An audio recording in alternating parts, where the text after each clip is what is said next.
Hey, what's up, everybody? It's Kevin Kelly. It's Sunday night, and it's a live edition of the In-Ring Wrestling Podcast. Host and creator Casey Thompson along for the ride with us. How are you, Casey? I'm doing good tonight, Kevin. How are you? Good. You look very handsome there in your dark blue shirt. What's the occasion? Well, I was by special request. My girl says to wear this tonight, so I do what I'm told. You know how it is. Well, yeah, of course. And depending on what happens, we may or may not have a special guest. Casey's working on some things, and we're just waiting for the special guest to arrive. Yeah, but we figured we would start the show and continue on.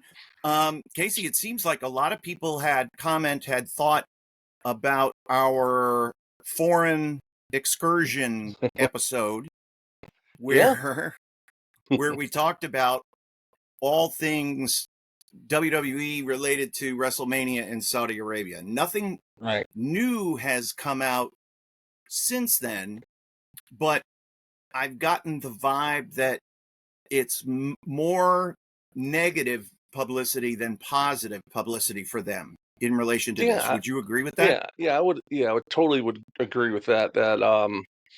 Especially people here in the United States, they're paying enough money already to go to it. Now they expect to go to not only a different country, but the Middle East, where no one wants to go. So it should be interesting. One thing that's really clear is people are really into the negativity of how TKO is all about making the money, and it's all about the bottom line at any expense. So it's it's definitely interesting. It has to see out there. Yeah, and Scott is checking in. I would imagine that tonight, depending on if our guest shows, if not, then that's fine. But we will be nevertheless proceeding on. It's that TKO feeling of squeezing every dime out of the ticket buying public. I've never heard that said, but granted, I'm not deep in the product. I've never heard that said about UFC, that the prices are outrageous and I don't want to pay it anymore and blah, blah, blah. I've never heard that that's a complaint or an issue. Have you? Well, also, there's no comparison. What's the comparison to it? True. There was nothing before then, or anything. So it is true. I think that's the right way to look at it. Fighters in the UFC are greatly underpaid. Yeah. And that's a well-known fact that they don't pay them, that's why a lot of guys went to Bellator. Now I think it's called PFL. It was bought out.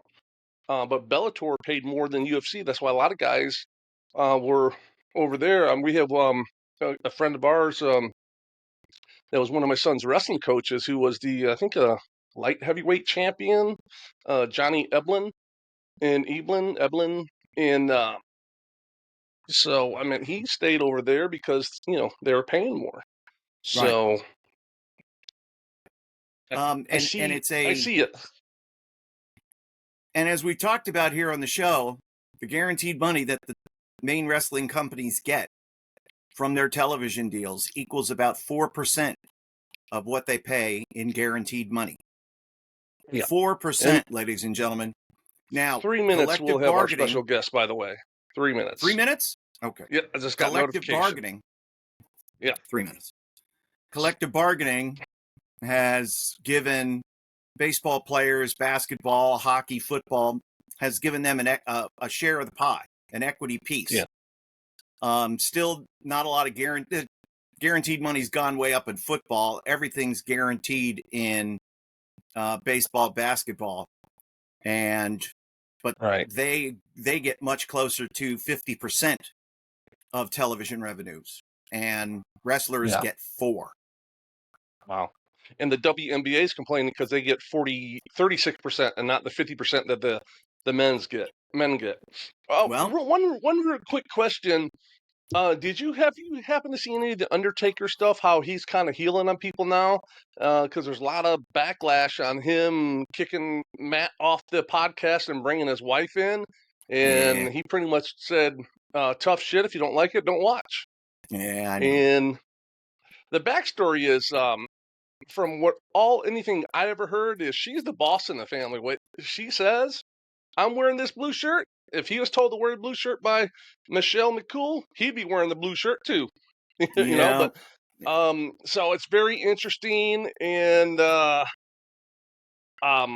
think that's gonna cause a lot of backlash, for him going out like that. And she even said that, which I fell off my chair, almost broke my hip laughing, where she said that she didn't get into the Hall of Fame because of her husband being the Undertaker, is because she revolutionized the women's wrestling in WWE. And excuse me if I said the word wrong, but I'm still discombobulated over that statement she made. I'm flabbergasted. I can't take it. A little Blackjack Mulligan and Dusty Rhodes coming out in me. I know. True Hall of Famers, might I add. It's I did have a conversation with our good mutual friend Dennis Knight the other day. And we need to have him on a podcast. We need to have him on an episode. Would you agree? Oh, imagine that. Yeah. Yeah, tell Piggy he already no-showed me once, so. But, well, hey, right. that could have just been an oversight we know in scheduling. Dennis. I didn't take it personally at all by knowing Dennis, I'm trying to convince him to have Naked Midian do a run-in on Stephanie's Hall of Fame speech. I've planted the seeds. Oh, do you remember how he had a thing for her? And I do. Asked her out. There was another guy that was in the office who asked her out. I won't mention his name, but I don't know if he ever asked her out, but he wanted to. Would you like to bend the fly in the wall to hear Dennis asking Stephanie out? I bet it was cute. Hey, and he's a smooth talker, man. He could really talk. Yeah. So, I bet it was cute. Oh, I wish I would have been there to see that. I know. Would you like to, I can't even do it justice to even try, flip his hair. Yeah. Or did he have the tattoo then with just the eyeball? Not yet. Wow. Not yet. Yeah, we definitely have to get him. Did you talk to him on the phone or online? We were chit-chatting on the Facebook Messenger. I gotcha. Yeah, I had to find his number. I lost all my numbers over the years. You know how things go when you lose stuff. Man, but yeah, back definitely. in the day, if you would have lost your book, that would have been, you'd have been in trouble. Devastated. Oh, you worked man, hard my black to get book, those numbers. Yeah. You know who I got a lot of numbers from back in the day? Who? And it was back after I worked Sid a bunch of times in his, downtown Bruno. Oh, I love So Bruno. he's like, hey, Bruno, give Casey this number. And Bruno knew every phone number at the top of his head. Did he really? Like, oh, yeah, here. Rattle it off to me, anything I wanted. I had everyone's number back in the day. Flair, you name it, I had it. I would just say, whenever I was by someone, hey, let me see your book real quick. Yeah. Because if you were a true friend and one of the boys, let me see your book. Let me see what numbers you have that I don't have that I might need. Because people were, we still to this day, you talk to your friends like, hey, is there a number you need that, you have this person's number or this or that? They trade it back and forth. Because if you're one of the boys, you don't really care. Like if I knew someone wanted your number I knew he was one of the boys, I knew you wouldn't care. I would say, yeah, sure, I'll give it to Kevin. Otherwise, I would be like, oh, let me talk to him first and I'll get back with you. Right. Like I do all the time when I have people send me messages, want to know if you would sign their wrestling encyclopedia and this and that and all that kind of stuff. Hell yeah. I'd love to. I sign those all the time. Whenever I do remembered signings. Right now, by the way. Oh, good. People lug those things. And again, they're big, heavy books. And they lug them to these signings. There's a paper that comes out and you can put back in. He was saying like a flyer or something. I don't know. Like an extension? Yeah, but, an insert or something like that. I don't know, but they something had on Twitter. It was sent. I've seen a bunch of people bring those encyclopedias, man, and they open it up, and I'm on the same page with like Kerry Von Erich and Kevin Sullivan, so I'm in good company. Oh wow! Oh, the K. Yeah, that's right. Throw it on there. It's been an interesting, albeit kind of quiet week. The biggest news story of the week was Gail Kim getting into it with Dave Meltzer over Gail's criticism over Riho, the Japanese wrestler who's very small and began at 9 years old and had a whole thing, has lived like a bunch of lives. But it was so weird that like Meltzer was so dug in on Gail bullying her when all it seemed to me as the outsider just reading was that it was a simple critique of the wrestling and the character. Yeah. It wasn't anything else. But that, man, it's continued on. And Gail Kim got over. Gail Kim was already over in my book. Oh, yeah. Did you ever book her? Though. Did she ever come in, or was she before? No, she wasn't. She was after. I think she was still in WWE then at that time when I was doing things like that, running shows and all that. I will tell you that I've been watching a lot of wrestling-related content on YouTube this week, and I've come to the realization that WWE's editing is amazing because their stuff on TV looks incredible, but when you have someone else that's filming it on their phone or, whatever else, boy, is it some of the stuff look brutal. Like missing by this far. I seen Cody, someone went to give him a kick in the gut and slam his head into the ring stairs. He puts both hands down and misses by this much. Jeez. And I guess they do that now to protect themselves. I mean, back in my day, you wanted it to look real. You try to make it look real for everyone. You wanted to, but it's like, wow. Yeah. It made me just say, you know what? They are incredible editors for that TV show. So 2 things. Number one, Scott brings up a point that I didn't know if it was just me, but he sees it as well. Casey, you are blurry and your video is lagging. It's weird. I do not know why. But when I edit it, it comes out fine because there's 2 versions that goes up on YouTube, a live one, and then one goes up that is just live, edited, which all I do edit, I put the captions and stuff like that on. That comes out fine, but sometimes... You mean our huge staff, our big staff of editors and producers, and they take I can change my Wi-Fi, but I'll probably get bumped off. Nah, just stay. It's fine. As long as the final product is fixed. What it's funny is it looks really good right now. We look fine. So, but it is what it is, and it is. Once we get that big sponsor and make all that big money, we'll be able to get all the big production stuff. It's an interesting thing. So, speaking of, just close your eyes and listen to it. Just pretend. So the other big thing that I saw from, I think it was a week ago, on SmackDown, and referee, it was like a 3-way match. That's big right now. Yeah. Cover 1, 2, drop kick to break up the pin. Cover 1, 2. No breakup of the pin, but it was supposed to happen, and she even looks over at the girl who said 2. Yeah, that was Nia Jackson. What's the big girl from AEW? She's jacked. Yes, I'm losing my mind right now. So am I. Jade Cargill. Okay, I have to resend the email. Hold on a second here. She's fantastic. But yes. Anyway, so you got it. He'll be on in a sec. Okay. Yeah, she's impressive looking. But people are like saying that it's Nia Jax's fault because she's been stiff with people, that they bumped heads. And did you see the cut she got on her eye, her eyelash, all the way to the bone? Yeah.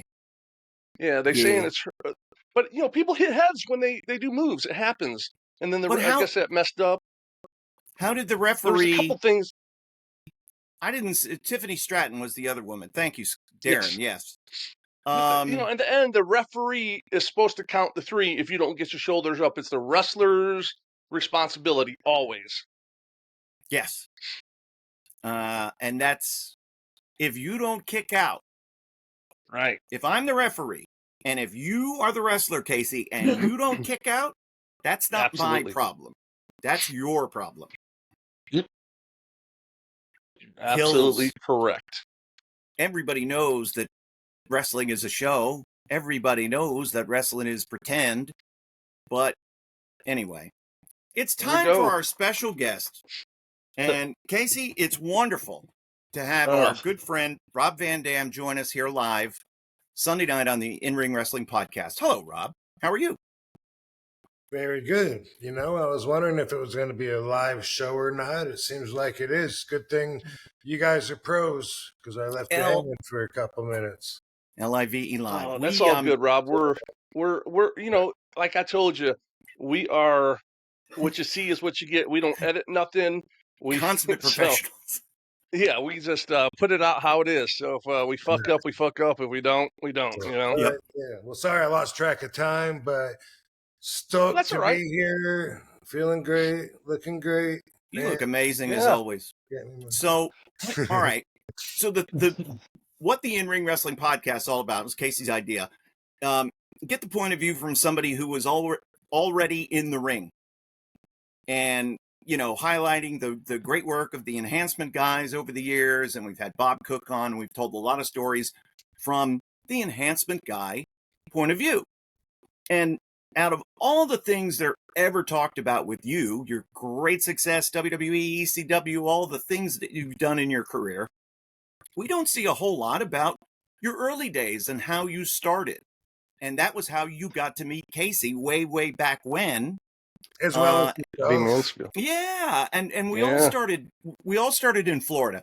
But what was so when you were a young wrestler, how did you go from Michigan to Florida? How did you know to go to Florida? Who sent you? What was the process? I was always curious about that.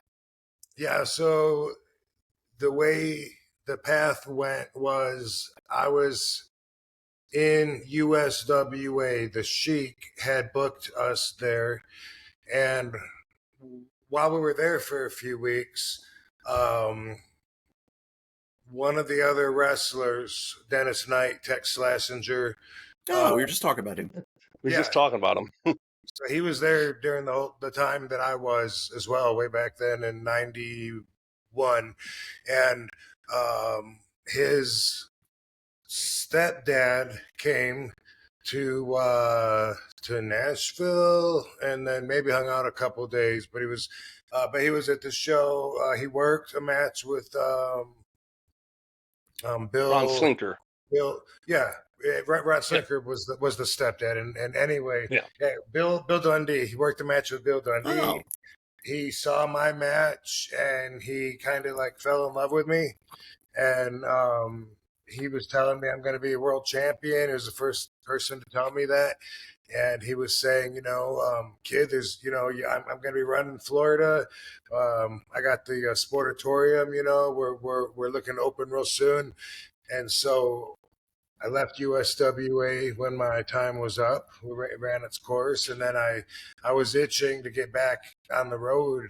I loved my experience so far in the business, being on the road and working. So I was calling Ron, hey, is Florida ready? Is Florida ready? Are you ready? Are you ready? And he said, call my friend Manny Fernandez. He's opening up something in South Carolina. And so I did that for a couple of weeks. South Atlantic Pro Wrestling, which, well, I guess USWA would have probably been my first TV, because South Atlantic was also TV. And then after that, I went down to Florida. I jumped the gun. I was just so enthusiastic that I went there to Tampa and said, "What can I do to help you open up?" And I was helping paint the Sportatorium. I remember painting the bleachers, hanging the Wow. sign Oh, from the wow. roof. I was like, "Let's go, let's go," Yeah. and then stayed there till it ran its course. Yeah, it was. That's where I met you was because Ron Slinker, when we did open, which was November of '91, One. he we didn't have TV, but Eddie Mansfield, close by in Orlando, Universal Studios had TV, and that was way back when I first met you, Kevin. That's or right. both of you, I guess. Yeah, in Yeah. the early days of 1992. Now, were you so in your mind? What was your game plan? You were going to get matches and experience under your belt, and somebody was going to see you and bring you. Were you looking, WWE, WCW? Did you have or WWF at the time? Did you have a preference of which direction you wanted to go? Would it have mattered? Yeah, so it was so early in my career, and I was very fortunate to have the tutelage of the original Sheik and his nephew Sabu. And if anything came from Sabu, it still felt like it came from Sheik because Sabu really understood Sheik's philosophy, his perspective on things. He could speak for him, Mm-hmm. So he had his, what do you call it? His proxy. He had his Proxy. proxy, so to speak. Yeah. But because of that, I was told for the first couple of years of wrestling, just get as much ring time as possible. It doesn't matter what they call you, what they do with you. And so at that time, I was still within that time frame, 91, 92, just trying to get booked. And so within those first couple of years, and they said it doesn't matter, if you go up or down, just much time as you can. That's what you need. So, and meet as many promoters and network as much as you can while you're getting booked as much as you can. And so that's what I was trying to do. And during that time, which would have started in '90, I was International Patriot. I was a Flying Kangaroo. I was, Robbie Zat, different forms of my shoot last name. Sometimes Rod Z, sometimes it'd be a typo from the promoter and I didn't even bother fixing it. I wasn't looking to be a star and get recognized on those early, really green nights, because I was trained that way to just get as much experience as I could. So that's all Rob Van Dam was, by the way. That's when Ron Slinker brought me down to Tampa, and he said, "Rob Van Dam, that's your new really? name." Yeah. No shit. And I honestly, Wow. I didn't give a fuck. It was like, okay, whatever. I don't remember ever hearing that I looked like the actor before he said that. I didn't get used to get. Ron probably had a connection to you because through the karate and everything, because Ron was had a background in that. Yeah, he did. As a matter of fact, he said to say that I was from Brussels, and he gave me his one of his gis to wear with a black belt, and it was and he said if anybody, which was bullshit though for me to wear it, oh, really? Yeah, but I mean, it was a gimmick, and I'm a kid doing whatever I'm told. So I told people for the first couple of years past that I was Jean-Claude's cousin. And, on the independent shows like around Georgia and well, pretty much everywhere. And so once I got past that, having to do that, now I feel like, I owe a lot of apologies for people that I was not super honest, but I was just doing what I was told to. That was my character. It wasn't really me. That's how I looked at it. Right. And I actually, wearing that Yoshikai black belt, which, he taught me a few things, but it wasn't like I ever deserved to wear that. But he would tell people, if anybody asks you about your black belt, say that I gave it to you, that you studied Yoshikai underneath me. And I was like, oh, okay, But well, those two things are correct. He did give it to you, and you did study under. That's true. That's true. Wow. So it's amazing. Yeah, and it's amazing how the wrestling business gives back, how it perpetuates generation after generation after generation. Ron Slinker, of all people, meeting you with Bill Dundee and this and that. They weren't looking for anything out of this. They just wanted the business to be better. And, you know, for them to be able to say, Casey, like, you trained with Blackjack Mulligan, Rob trained with Sheik. I mean, come on. There's no more. There's two of the biggest legendary names in wrestling, and guys that are sitting here trained with them. Mm-hmm. They gave to you, they presented to you their knowledge, their skill. That's one of the best things about wrestling. It's always had my heart for that reason. Incredible. Yeah. Let me ask you this: was how hands-on was Sheik with training you? Yeah, so I hoped for the least amount because he wasn't real fun to be in the ring with. You know what I mean? He was like really stiff, intentionally scary, intimidating, and definitely demanded the right response. So it started with him just sitting in a chair. Like I had a tryout where he was telling me, do this, do that. You know, you said you do flips and kicks and shit. Well, show it to me, you know, and I had to by myself show him, you know, okay, what else, you know, and did a split and a jumping spin kick. What else? A backflip, round kick. What else? You know, nip up. So, but I kept doing shit, and I didn't know if I was doing good or not. I'm like, damn, I told him, you know, about me, and I thought that I was trying to sell myself, saying I could do this stuff, but I don't know if he's impressed or not. He just kept saying, what else? Until I ran out. And then ran out of shit, and he had Sabu get in the ring with me. And then Sabu, this is my first time, right? He just comes at me and locks up with me, which I didn't even really know what a lockup was, except I guess from watching. But he's like jerking me around, like pushing on me and pulling on me and spinning me to the side, you know, and I don't know, am I supposed to counter it? Am I supposed to go with it? Am I supposed to, you know, show him that I got balance, that am I supposed to do it back? I really didn't know, and I had no idea how I did the first day, and Sheik never got up out of his seat on that first day, and then after Sabu, you know, stretched me a little bit here and there to see how I would take that, then Sheik was like, come back next week.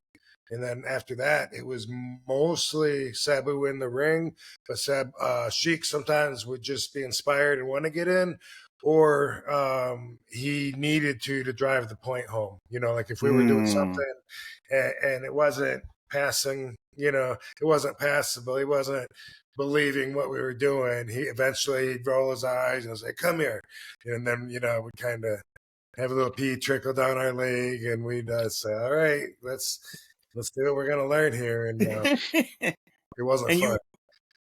Did you go ahead, Casey.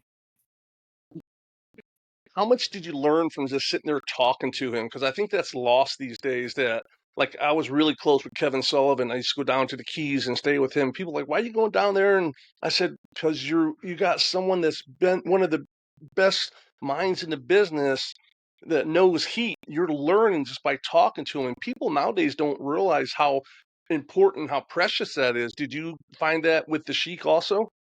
Yeah, I really did. You know, not just specific things about being in the ring, but even just the business, his stories. It was a real personal thing. It wasn't like a school with a class. There was only, Right. there was like total, there was like 5 of us. There was Sabu, myself, and then Tom brought me along, Judge Dredd, and then I brought Dango along. So there was only like 4 of us and Sabu, if we were all there at the same time, which usually we weren't. So it was a real small, intimate kind of atmosphere and experience where eventually Sheik would, he'd be like, usually like when the ring was in his backyard, he'd be sitting normally with oil all over him, getting sun, watching us. And then eventually he would get up and walk inside, and that meant we had a little bit of free time while him and Joyce were figuring out what they were going to cook for dinner. And then we'd mess around a little bit more. We'd jump in the pool, And then we would go and we would all eat dinner around the table, and that's when he would tell us a lot of stories. And man, that time was awesome. You know, a lot of that Yeah. stuff Oh I boy. didn't really understand until decades later, and then I was like, oh, that makes sense. You know, Yeah. It's funny yeah, when it starts clicking when they tell you things and you realize it. Like, oh my God, this is so true.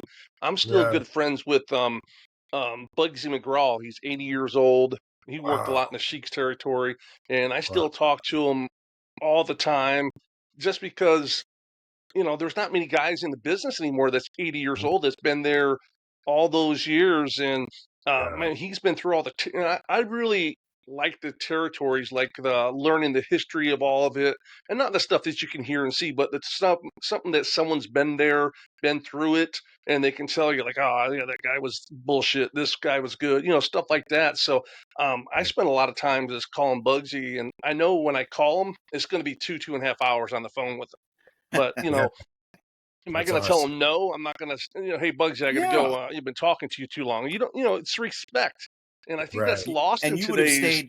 Yeah, Rob, you would have stayed there as long as needed. It sounded like you were going to do anything you could to soak up as much knowledge as quickly as possible. For sure. For sure. Yeah. That's something that maybe isn't as important now to some of the today's wrestlers as it used to be, it seems like. Yeah. But then also when it comes to the old school way of doing things compared to the way that they do it now, like some of what may have started as minor differences now like are so um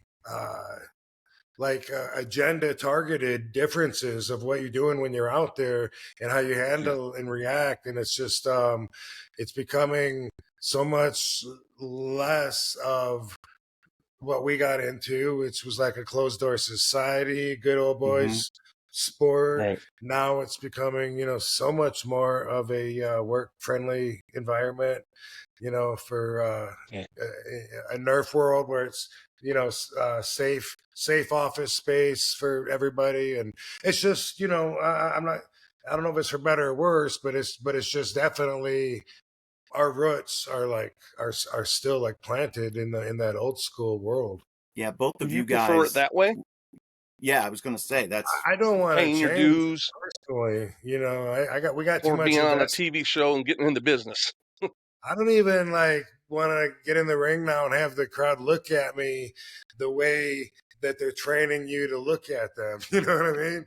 It's Oh weird yeah. how different it is. It's like, and now Sabu died, and then Hulk Hogan died, and it's like, Yeah. man, it's like such a different wrestling world than it was just when I had my last match earlier in the year, even. And so I look at a lot of that, and I'm like, I don't even know. We never know what's ahead, but Right. Yeah. but but man, You are the new Sheik. I'm old school. You're the new Sheik. You're the Hall of Famer now, multi-time world champion, has some of the best matches that people have even seen in their lifetime. You got to pass that That's you down. now. Casey, that's a great point. I never thought about that, Rob. That's Yeah. like you're the keeper of the knowledge. Well, I mean, obviously, I feel that because I feel very proud to be carrying on the if not the genetic, the idealistic bloodline of the Sheik. Now that Sabu's gone, it's like, yeah, Yeah. I, I, I'm proudly represent, that image, and I love being a go-to for when it comes. Speaking of, we just released the documentary on Sabu, Yeah. Oh, which we well, were working on. Yeah, we're working on where putting can we this. see that at? It's called kinema.com, just like cinema, but Okay. with a K. We'll make sure Gotcha. we put the link down in the description so that everybody can go see this documentary, which I would imagine was probably pretty tough for you to put together, You know considering everything that had happened. Yeah, what's amazing is that, I mean, there was a lot of tears dropped, but what's amazing is that 95% of it was done before he passed.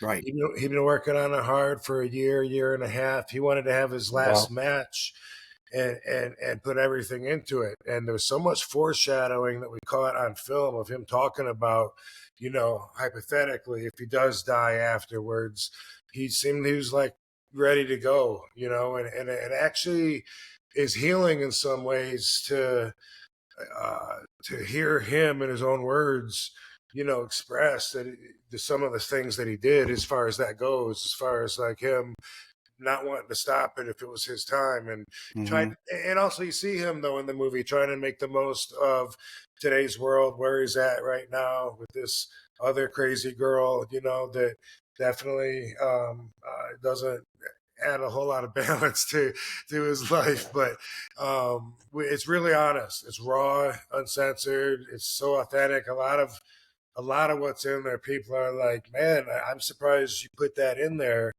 And, not only does the documentary call for that kind of a capturing, but also Sabu knew the camera was rolling the whole time, so he's okay with it, then we're okay with it. And you get to really see this guy. You get to see the man and what he's like outside of the ring, and you get to see and hear from his own perspective what the wrestling business means to him, what the fans mean to him, and how much this last match means to him. And so we're pretty proud of it, sadly I'll leave it at that. Yeah. And I know and again, the legacy, it's a difficult one when you talk about Sabu's impact on the wrestling business versus, kind of that self-destructive behavior, that side that he had as well. And I look forward to watching this documentary to kind of see it all come together as one, and how he rationalizes it, how he explains it in his own words. Because I'm sure he's well aware of the path that he was going down. Like you said, he kind of knew where he was. Yeah, it's amazing. And I look back at my text messages and it just blows my mind. Like he was trying to connect with me and tell me things, Mm-hmm. Wow. Well, we're really looking forward to seeing that. And on to okay, I've got to ask you this, because even though we've been delving into your past, and I want to learn more about the Robbie V and WCW type of thing, I do have to ask you, because we were talking about it last week. WWE selling WrestleMania to Saudi Arabia for the year after next. If asked, because Rob Van Dam is one of the biggest stars in the world still, if asked, would you appear on a WrestleMania in Saudi Arabia? Yeah, if the money was right, absolutely. Money just comes down to, okay, yeah. And there's nothing wrong with that. But yeah, I mean, it's not a trip that I necessarily want to make. It seems to come up every year, or two. Abu Dhabi's come up recently, and I actually did go to, I think it was Qatar. But, I don't really like traveling anyway. So when I look at something like that, just like always, I'm like, oh, my God, that sounds like such a far place. And then, dude, now, wasn't it Abu Dhabi where they got the girl for having some kind of drugs, and she might like do life or something? Yeah. Did you know the story that I'm talking about? Because I know I got the facts. I know that I've heard a couple of things. Yeah. And anyway, this is what we were talking about. This is what the wrestling fan, if they want to go to WrestleMania next year, they're going to have to think about and deal with. Now, if you live in England, do you care if you're going to Saudi Arabia or if you're going to, Orlando or Probably Las Vegas for say? Because I mean, if you're not an American, and I don't know what the percentage is, but I do know there's a lot of international fans that come in. I see them at WrestleCon, all the activities throughout the whole week. I wonder if those people will just go ahead and fly there, just like they would here, because I'm sure Saudi Arabia wants the tourism, and that's why they're paying so much, right? Yep. Yeah, Riyadh tourism in the backdrop of the press conference announcement. And Casey, of course, we spent time last week talking about all of that. Yeah, we were talking about how, all the WWE guys, you got to have a list of rules that you got to do. You can and can't do stuff like that. But you imagine when they start having independent shows coming in for WrestleMania. Oh my God! Those boys, what they're gonna fuck shit up over there. and get some I serious wondered. heat and trouble. I was wondering if they would maybe still find a spot here to do that at, because a lot of there's like 35, sometimes 40 different little indie shows that are bottom feeding off of the weekend. And anyway, I don't know if they're all going to go to Saudi Arabia, maybe, but otherwise, I could see somebody maybe filling a void and finding a spot here, whether it's Las Vegas or whatever, and someone just, I don't know, say AEW did like a really big show, and then WrestleCon and everyone else was able to attach themselves to that without going there, because I think maybe international fans might still go there, but I don't really see a lot of Americans going there. Yeah. I just think, maybe someone could capitalize on that. I think that I know Michael from WrestleCon said it's probably not going to happen. Brett from GCW said that he's had a couple of Saudi Arabian promoters reach out to him. And so there might be a GCW presence there, but remains to be seen. Interesting things. I have a question for Rob, going back into the 90s. Yeah. We did a TV match against Sid, me and you. Yeah. You were Matt Burns. Yeah. Yep. And you remember that match? Sid was like the man up there at that time. He was, he came up to us afterwards and said, "Hey, I vividly, I remember like it happened yesterday. Came up to both of us and said, 'Hey, listen, it's not much money, but this is a little something, get you down the road, buy you some beers, get you dinner, give us $20 each,' which it's not a lot of money, but it was he gave me 40. The point that he did it. Wait, what? Is like the respect. He says, he said, 'I was here now because of you guys. I'm up here.' And then after that, he, got the world title and everything.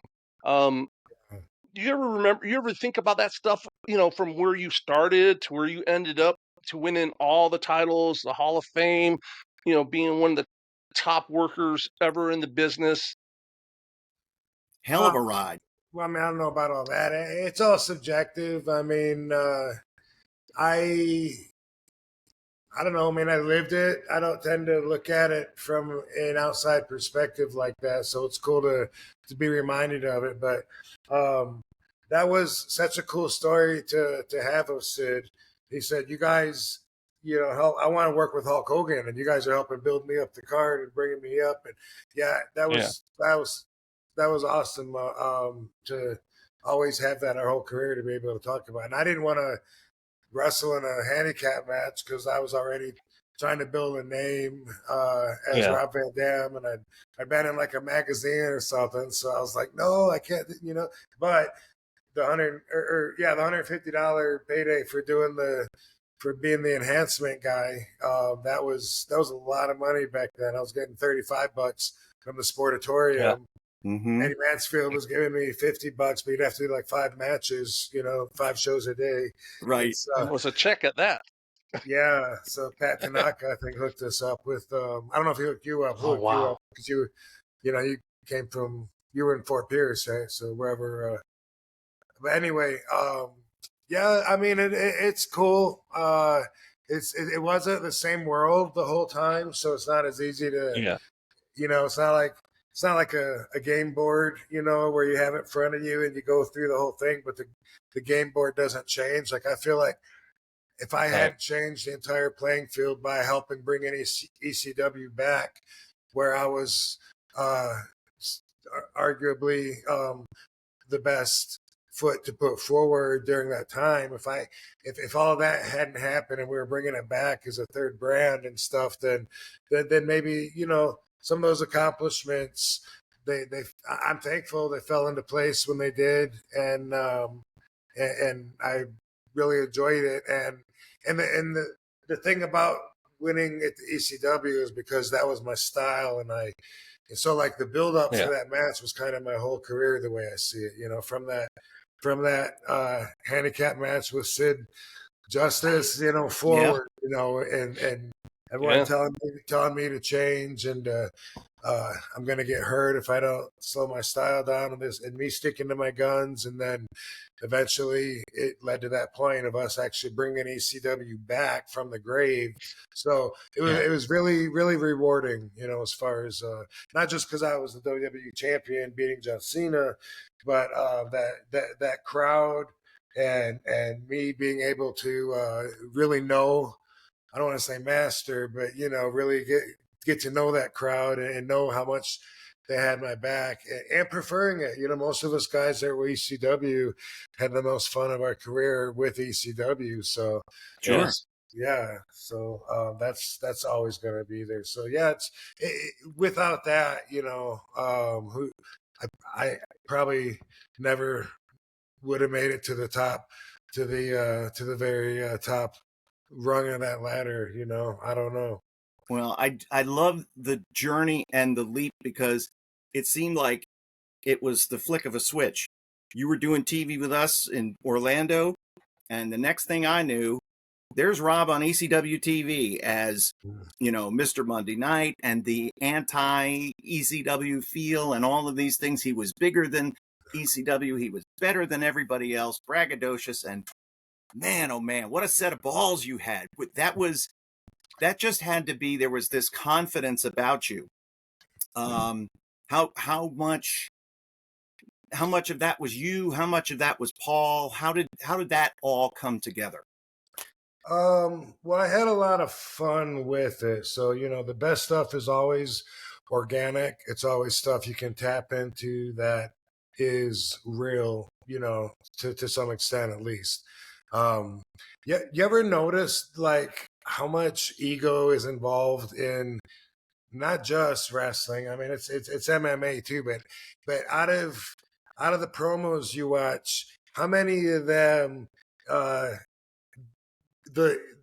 takeaway is, I'm the best and no one's going to beat me? Like 100% of them, right? 100% of them, yeah. So that's, somebody mentioned that to me one time along the way years ago, and they said, as a martial artist and having a passive perspective, and being all zenful, how do you do with being a wrestler and pushing that ego and being the guy that's going to step up to the challenge and fight every time?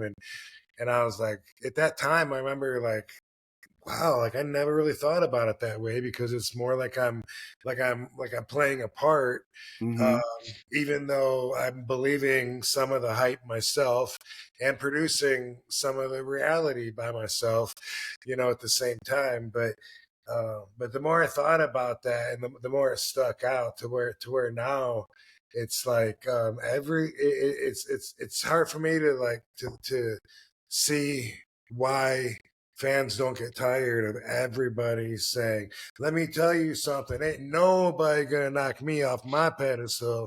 I'm the man right now, tomorrow, forever. And every single woman, every man. And it's like that's what you get taught, and you're taught to believe yourself.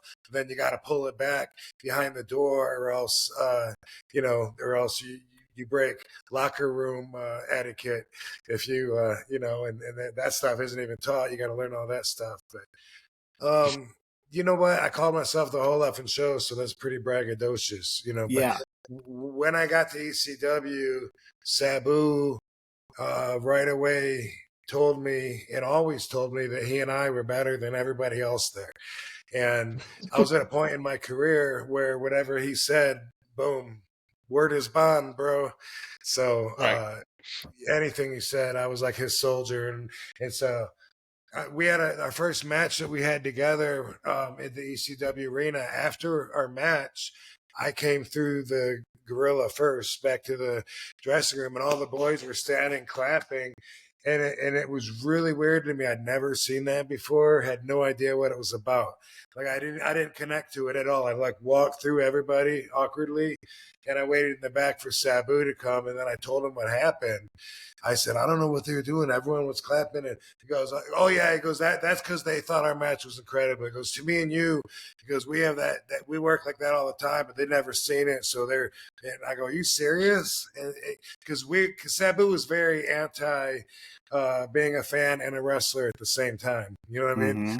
And so that was just Old something school, yeah. that, yes, that's something I was taught was once I got in the dressing room, I can't be a fan anymore. You know, don't talk to anybody unless I'm going to introduce myself, look them in the eye, you know, unless they talk to me first. And so Those some I old was, school rules right there.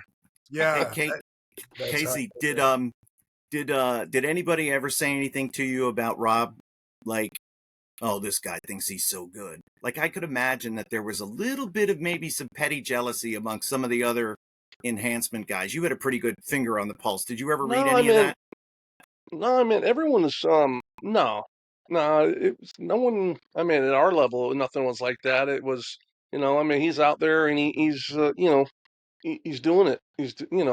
And doing it better than most people did. So it's, Probably There was was an there was Matt.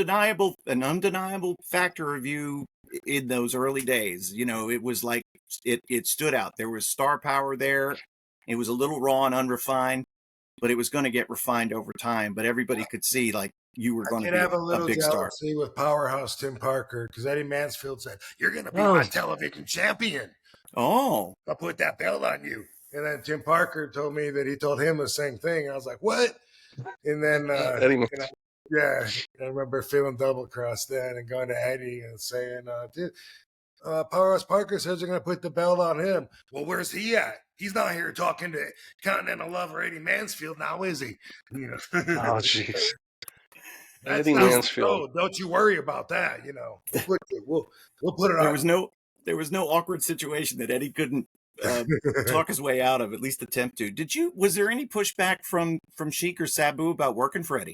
Not at all. As a matter of fact, I remember it pretty clearly that there was so much hesitation from the other wrestlers in Tampa at Oh the yeah. Sportatorium. Yeah, a lot of them were like, "Man, don't do it." Word was, if you work for Eddie Mansfield, you'll be blackballed from the business, and you Oh, won't I've get heard that booked. so many times. Yeah, You work for and Eddie, so you don't work for anyone else. yeah, Mm-hmm. Yeah. that was like fact. And so, but Eddie was, I can't remember when he was, if he was calling me or what, but he was, you know, pulling the rope. And I was like, damn, man, he's got TV. That'd be awesome to work with the studios, you know. And I remember I called Sheik and I told Sheik, I said, man, everyone's telling me if I work for Eddie, I'm going to get blackballed. I'll never work for any of the other promoters again. And Eddie said, Sheik, Eddie Farhat. Mm-hmm. Sheik said, he said, yeah, he said, I got the answer for you. Tell everyone to go fuck themselves and go work for Eddie. Yeah. There you go. Eddie's my friend. He'll do you right. He's a good guy. He's definitely fine to work for. So Yeah, Mansfield worked hard for the Sheik, no doubt. He was there quite a bit in Detroit. And then, so was there some pull with WCW? Were they trying to sign you? Were they trying to keep you in house before you made the leap to ECW? no, actually, it was quite a bit of time apart there. So, shortly after we left off earlier, I'd been down to Florida, staying with Ron Slinker, then ended up moving in with this girl. And um, during that time, first Tex Slazenger went up to WCW because Ron Slinker Big was E. a good friend of Bill Watts. They were buddies, and so he got him that job. And then he said, "Kid, you know, you're next." And I said, "All right," you know, and I waited. A couple months later, he said, "It's, you know, I got you." He said, "You know, we're ready to bring you up." And I had what was an underdog challenge match, which was supposed to be a tryout. But I was Yeah. told, you know, that I pretty much had a job. And that was December of 92. So that was pretty early. And then I left on my own accord 5 months later May of 93, and then ECW was until January of 96. So there's a big part of my career in Japan that gets left out a lot of times when people are doing my resumes. But I started wrestling for Japan in 93, and I wrestled for All Japan until 99 when Baba died. Did one tour with Mrs. Baba, and then after that, I've wrestled for, IWGP and New Japan and WWE and FMW and different companies. But All Japan for a long time and that's really where I learned to put a lot of my style together in between that time before I came to ECW. So when I came to ECW, I didn't need it. So I was in a good negotiating position. Turned down Paul's first offer because I was making so much more money in Japan and could name my tours. Baba, before he passed, he actually was like, how many weeks a year do you want to work? You let me know. I want to make you happy. How much money, do you want? Because I'd hit him for a raise, and another one was like, how much do you want to make? And it was super cool to work for, just like his reputation was. But all that happened, and I don't think my ego caught up with it till probably 96, probably around there. Right. Now, so with Hiroshi Tanahashi hanging him up, he's got like 98 days as we're recording this until his final match. Do you look at some sort of thing like that? Like, I know you never say never, and it could be your next match, it could be your final match. What kind of plan do you have for going out in style? What do you want to do? I just go with the flow. Right now, what I would like to do is just either outprice myself, like if people see my value go down, but my price doesn't go down, then that would be one way, because traditionally, the way the world we got brought up in was like, the longer you're off TV and the less you can move, then the less money you're worth. And then wrestlers traditionally drive themselves into the ground that way because they just want to wrestle, don't have any other dreams or skills, and that's how they see themselves and their self-worth. I don't have any interest in doing that and don't see that happening. But I don't think that I want to retire because it's too final. I'm too open-minded. Like I might think now, you know what, I don't feel like wrestling. Matter of fact, I've been turning down bookings for the last several months, but that's because I broke both of my heels in April. Right. So I'm recovering from that still. Although they're feeling pretty good, I'm not ready to wrestle yet. And I'm talking to people about next year, and it looks like some stuff is probably coming together. And I have different feelings about that.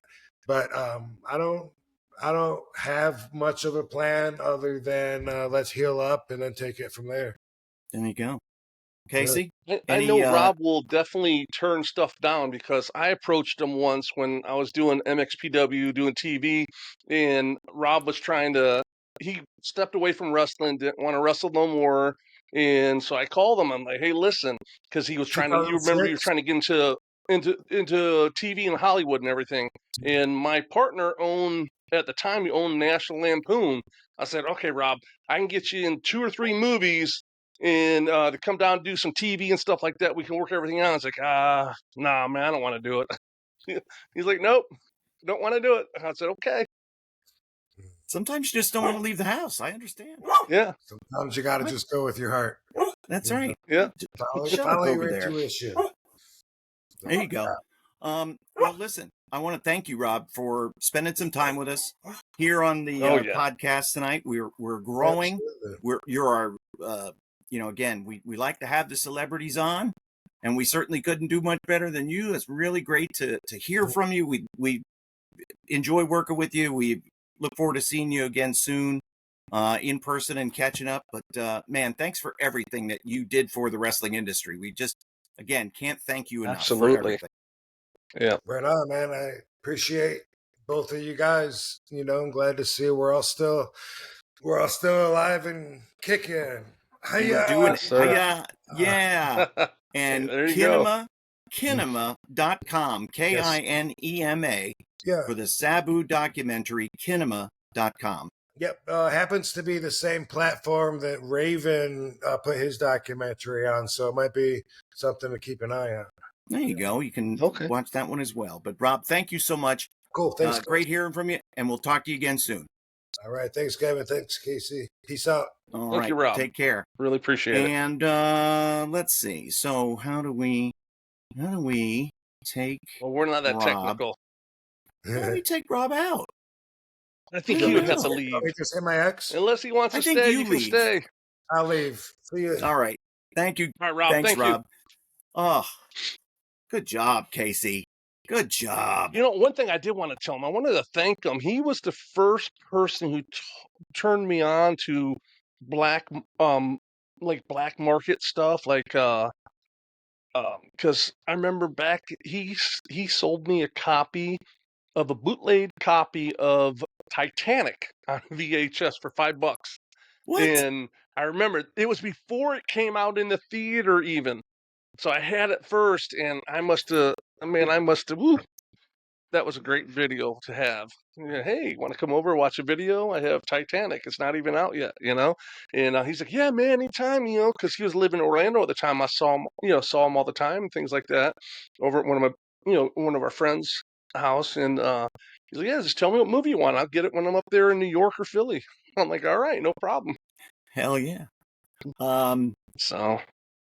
All right. So, I think we're good. I don't got anything else. We interviewed Rob Van Dam. It was nice because, and I've been holding off on different guests, because I didn't want to just grab anyone and throw on the show, because I think Rob kind of fit into our narrative, because not only did his beginning was with our beginning back in Florida, Eddie Mansfield, IWF and everything. And then, we've done TV together, did jobs together, and then he just was on that rocket ship that just went going and still going, top of the line. He doesn't get much bigger than that. The names you always hear, right? The names you always hear associated with Rob is Sheik and Sabu. But now we put Ron Slinker and Bill Dundee and even Dennis Knight, Phineas Godwin, Piggy. Tex Slasher, put Piggy in that group with Ron. And it wasn't a well-known thing at the time. I never knew that. Well-known. Ron Slinker was stepdad for Dennis Knight. Yeah, I knew that and everything, but I didn't know the connection with Rob with it. So it was really interesting to hear that, and for him to do a little deep dive in things that the things that he wanted to share with us. And I told him, I said, listen, we don't have any agenda on this show. We just sit back and we're like having a conversation, talking. That's all the prep we do is get on and turn it on and turn on the red light, record, and just talk. So here we go. It was it was great. It was nice. It was good for him to come on, and he did graced us with his time for quite a bit. Why are you making noise at me? I don't care. Oh, my dog. Which my dog girl, is Reese. it? This is Reese. This is the big one too. This is the chocolate lab, and she's wanting something. You've already been out like 6 times. All right, I gotta go. I gotta take care of my doggy. Got to walk her. Yes. Okay, so I want everybody, of course, as you are watching this live, go ahead and tell your friends, tell your neighbors, tell people you don't know that Rob Van Dam was on this edition of the In-Ring Wrestling Podcast. Make sure that when you see the file on YouTube, you like it and you share it. And if you're not already a subscriber, please join on board, because we're getting near 1,000 and we're excited for that goal to hit 1,000 road before for 1,000. That's right. That's it.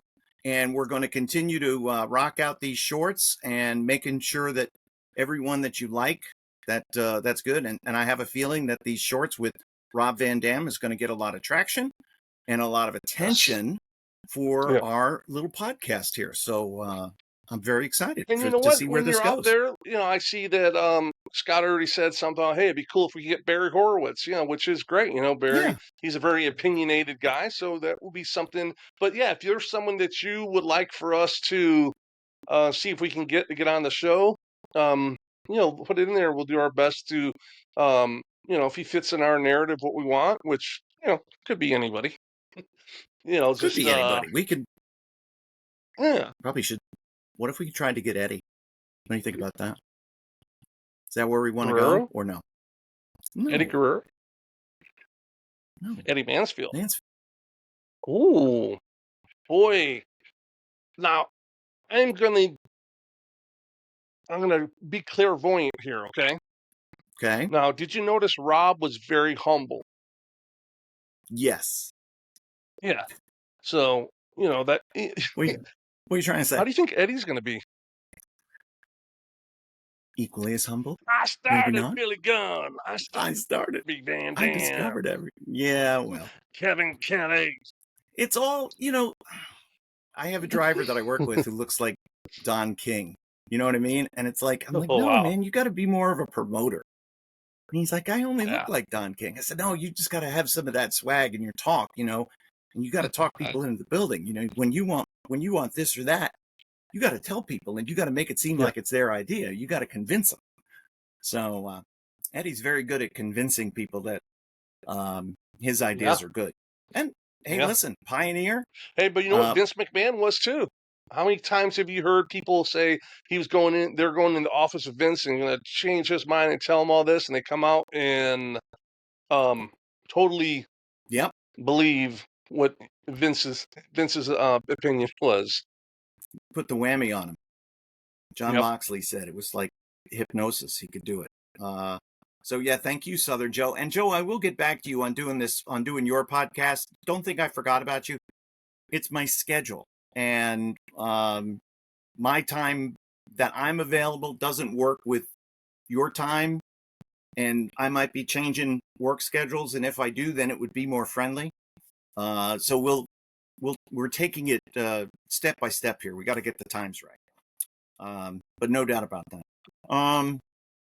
Hell of a job, Casey. Hell of a get. My God. Hell of a get. Executive producer, creator, star, host, booking agent. Yeah, well, yeah, everything. A little of everything. Good job. Now, Did good. I like, and we don't really talk about things, so we just talk about everything right here. I like to try to have like one guest a month. I don't want to oversaturate it where we're having, and but as you can tell, we didn't even advertise it. 20 minutes before I said there's going to be a special guest tonight. So you never know who's going to be on the show. So just make sure you tune in, or you're going to miss it. We wanted to make sure that that Rob would be on, and we didn't want to make him look bad if something came up, and because it wasn't like he's just coming on doing us a favor and chatting with old friends, and if he couldn't make it, then he couldn't make it, and we'd reschedule for another time. But we didn't want to put him in a spot where we're trying to grow our thing off of him. Oh, we're advertising Rob Van Dam, and then he no-shows, and then we look bad, he looks bad. Right. No. I've seen other podcasts do that, and sounds like I shot Kevin a text. I said, "Hey, I'm just gonna not say anything, and then if it doesn't happen, it doesn't happen. If it does, then we'll." He's like, "Sounds good to me," So perfect. But this is the pre-producing that we do on this podcast. Yes, so you're getting but that's behind part the of the scenes magic. on In Ring. The making of. It wouldn't be very so, long. You talked to Vince. He's going to be good for next week, or we're still wait. Oh, sorry. Listen. If I had Vince's number in my book, like, I would probably call him. I definitely would call him. I got to get his number. I'm going to try to find it now. Do you have Vince's number? I'm going to put the word out. I can get it from someone. I'm sure I can. I could ask JR. I have one friend that knows literally everybody. Everybody. Yeah? Joe Gomez. I'll give you a little story about Joe. What's that? Okay. We need to have him. Joe knows everybody. Joe knows everybody, and everyone knows Joe. I remember I was at a club one night with Joe, and I was sitting there in the VIP section, and I'm talking to this big jack guy, and I said, oh, maybe he was a wrestler or something like that. And it's hard to hear things like that. And he's like, hey, you know my friend Jose? Casey, this is my friend Jose. We go back way, from Tampa years ago. I'm like, oh, okay. A few minutes later, I realized it was Jose Canseco, the Oh, baseball. Yeah, so I mean, everyone and Joe had a little time, on vacation behind bars, and he would call me from there. He's like, "Chase, you got to try this place. It's great." I'm like, "No, Joe, I'm good, man. I don't need to go away." He's like, "Oh, I came in, and as soon as I got here, my college football coach was in here." I'm like, "Oh." So when I say Joe knows everyone, Joe knows everyone. it's like Bo knows, So but instead it's Joe knows. We need to yeah. have Joe Gomez on so that Oh, he'll people come out. could go. I'll ask him. He'll say, "Oh, Case, no one wants to talk to me." But Joe has so many stories and knows so many people. Yeah, I can set that up. That's easy. That's what I want to hear. Yeah, See, because I know so you know. much of Rob, I'll let you do the interview with Joe because you know all the stories and you know how to prompt him, and then I'll just fill in the blanks. So that'd Yeah. be great. That's awesome. I remember the first time I met Joe was back in Florida, the Tampa, Sportatorium stuff like that. But center stage, he was wrestling Flair, and I'm not.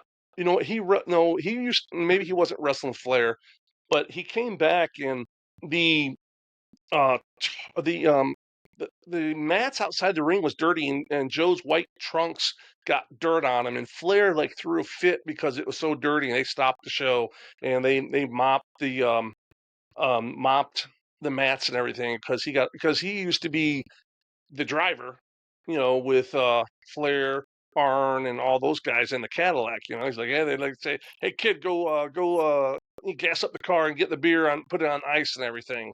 Wow. And there's reasons Interesting. why I can't answer that question, but we're gonna leave it up to Joe. So I I will will. get a hold of Joe and get him on the show. We got a month. We got plenty of time. Yep, No we can do worries. that. One guest a month is No all we problem. need. Not a problem. And I have another big guest. And I will say this much: is already confirmed. We're just working out the dates, and he is another WWE Hall of Famer. What? And Another he Hall of Famer. and he goes back with me and you to the beginning. Well, I'm shocked and surprised, and would love to have this special surprise guest on. Yeah. So I just hope he would working be out in a good mood. his schedule. Hope he would be in a good mood. Well, I hear you there. So you know who it is already then. Yeah, I know. So All right, I'm gonna take care of my doggy, and I'm gonna watch some football and go to bed and do it all over again tomorrow. But man, thank you, and Casey. This is awesome. yeah, it was great. Yeah, it was great night to sit there and talk to Rob and everything, and a little special treat for all of our great listeners out there. All right, so that's going to do it for this special edition of the In-Ring Wrestling Podcast. Make sure you like, share, and subscribe. And on any platform that you see us on, make sure you're doing all you can to spread the word, because we're growing this thing organically, bit by bit, every single week. So that's going to do it. I'm Kevin Kelly. Thank you for joining us. For Casey Thompson, we'll see you next time on the In-Ring Wrestling Podcast.